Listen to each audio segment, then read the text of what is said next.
Hello दोस्तों, गुरु जी ज्ञान में आप लोग का हार्दिक स्वागत है। आइए चलते हैं नेक्स्ट असाइनमेंट रसायन की ओर। ठीक है, इसमें देख लीजिए फर्स्ट में आ और बा दो क्वेश्चन दिया, फिर सेकंड फर्स्ट का सेकंड ही क्वेश्चन दे दिया है ना। फिर उसके बाद हिमांक और नमन क्वेश्चन नंबर सेकंड, फिर थर्ड दिया है दो क्वेश्चन है इसमें भी, फिर फोर्थ में चार क्वेश्चन दे दिया है और इसमें ये दे दिया। हम इसको अब इधर सॉल्व करके बता देते हैं। तो पहला क्वेश्चन क्या था, अंतः फलक केंद्रीय वाला है ना, फर्स्ट का फर्स्ट वाला है। ठीक है, उसमें से आ है ना, अंतः का फलक केंद्रीय। तो इसमें आप ये जो दिखा है लिखा है आप उसको पीडीएफ में उससे आप लिख सकते हो। ठीक है, और यहाँ पास ये डायग्राम है, इसको आप बना सकते हो। फिर उसके बाद सेकंड दिया था ये जो रेड डॉट लगा, सॉरी ग्रीन वाला डॉट लगा है यहाँ पास, है ना। यहाँ पास एक ग्रीन लगा है, यहाँ से चालू है सेकंड वाला। फलक फर्स्ट का बा है ये, है ना, फलक केंद्रीय। ठीक है, घनी इसका ये एग्जाम्पल और उदाहरण इधर आपके पास पूरा बता दिया गया है। ये आप उसका डायग्राम इधर हमारे पास इसका क्या है, ये डायग्राम है, आप इसको ड्रॉ कर सकते हैं। फिर उसके बाद सेकंड फर्स्ट के सेकंड में देखेंगे तो उसमें पूछा गया था कि किस में क्या होता है सबसे किस दोष में सबसे घनत्व क्या होता है, कम होता है। तो वो घनत्व सबसे कम किस में होता है, 60 के दोष में होता है। तो पहले उसी को लिखेंगे कि 60 के दोष में क्या होता है, घनत्व सबसे कम होता है। फिर उसके बाद उसका वर्णन करने बोला था, तो उसका वर्णन करने बोला था, तो उसका वर्णन क्या है इधर किया गया है। ये आपको इधर से आप देख के लिख सकते हो इसको, ये देखो, है ना। ठीक है, फिर इसके बाद उसके नीचे में जब आओगे तो ये भी क्या है, उसी के बारे में पूरा जो लिखा है ये क्या है, उसी के बारे में पूरा लिखा है, ये आप उसको लिख सकते हो। फिर इसके बाद देखोगे तो यहाँ पर इसका डायग्राम है, आप इसको डायग्राम को ड्रॉ कर सकते हो।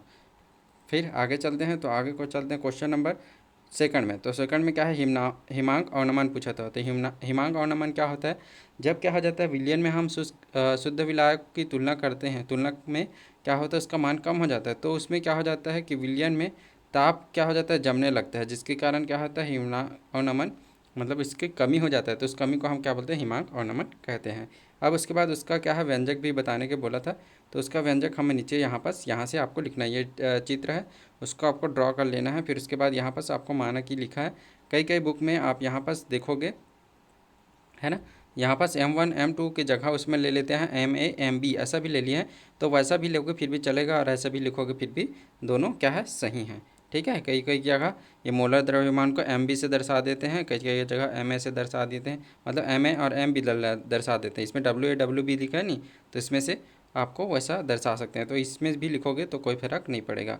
फिर आगे ये फार्मूला है, तो ये जो फार्मूला आएगा लास्ट में, है ना, तो ये जो फार्मूला आया लास्ट में, ये वाला फार्मूला, ये क्या है, उसका द्रव्यमान ज्ञात करने के लिए फार्मूला हो जाएगा। तो आपको क्या करना है, यहीं तक आपको सॉल्व कर लेना है। फिर इसके बाद क्वेश्चन नंबर थर्ड के फर्स्ट में, है ना, तो बेंजीन क्लोराइड वाला था जो क्वेश्चन था, है ना। तो इसमें हमारे 30% क्या दे दिया है, बेंजीन का द्रव्यमान दे दिया। फिर जो बचा वो कितने 70% किसका बन जाएगा, है ना, कार्बन 70% किसका हो जाएगा, कार्बन क्लोराइड वाले का हो जाएगा। 30% बेंजीन का दिया था, तो 100% हो गया है। ठीक, फिर उसके बाद यहाँ पास बेंजीन का हम क्या निकालें, मूलतः द्रव्यमान निकालें, उसको सॉल्व करके, है ना, उसका फार्मूला को सॉल्व करेंगे।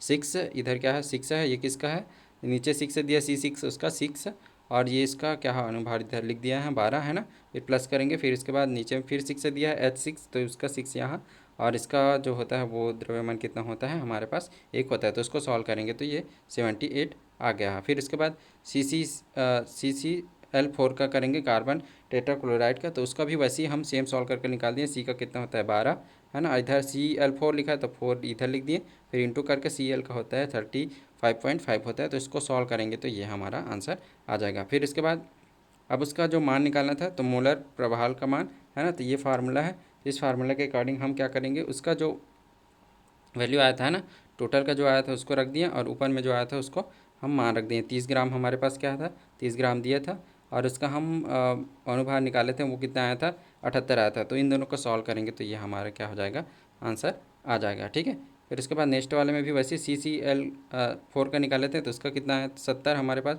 मतलब कि 30 उसका हुआ, तो बचा किसका 70 बचा था, तो उसको लिखें। फिर इसका जो अनुभार निकाला था द्रव्यमान, है ना, मूल द्रव्यमान वो कितना आया था 154 आया था। फिर इन दोनों को भाग देंगे तो हमारा आंसर क्या आ जाएगा, ये आ जाएगा। तो वो है हमारा आंसर।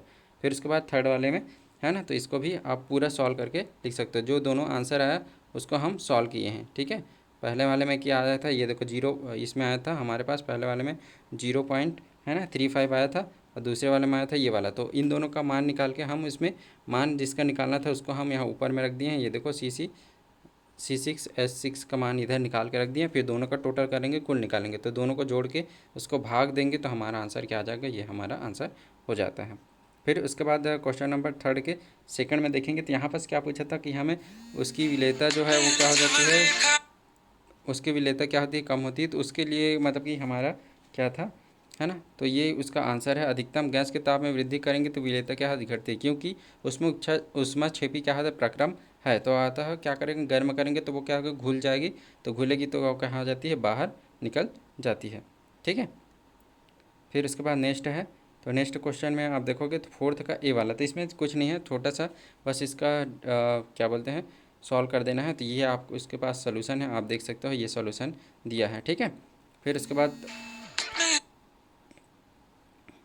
है ना, फिर उसके बाद नेक्स्ट वाले में देखेंगे तो फोर्थ का बा है, तो अब इसमें देखिए ये कोई दिया है हमारे पास, है ना, तो इसमें क्या हो रहा है, यहाँ से ये जो Cr से वहाँ पास मान क्या है, वहाँ जा रहा है तो क्या होगा, ऑक्सीकरण होगा, और मान इसमें घट रहा है तो क्या हो जाएगा, अपचयन हो जाएगा। तो ये इसका हमारे पूरा बना के दे दिया, आप इसको नोट कर सकते हो।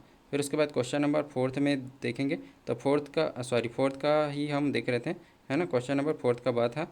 और इसके बाद क्वेश्चन नंबर फोर्थ का सामने देखोगे तो ये सीधा सिंपल एक ही लाइन का आंसर है, और क्वेश्चन नंबर द में भी एक ही लाइन का आंसर है। तो इस प्रकार से आज का PDF ख़त्म होता हुआ, मेरे चैनल को लाइक, सब्सक्राइब एंड शेयर जरूर कीजिए। Thank you for watching.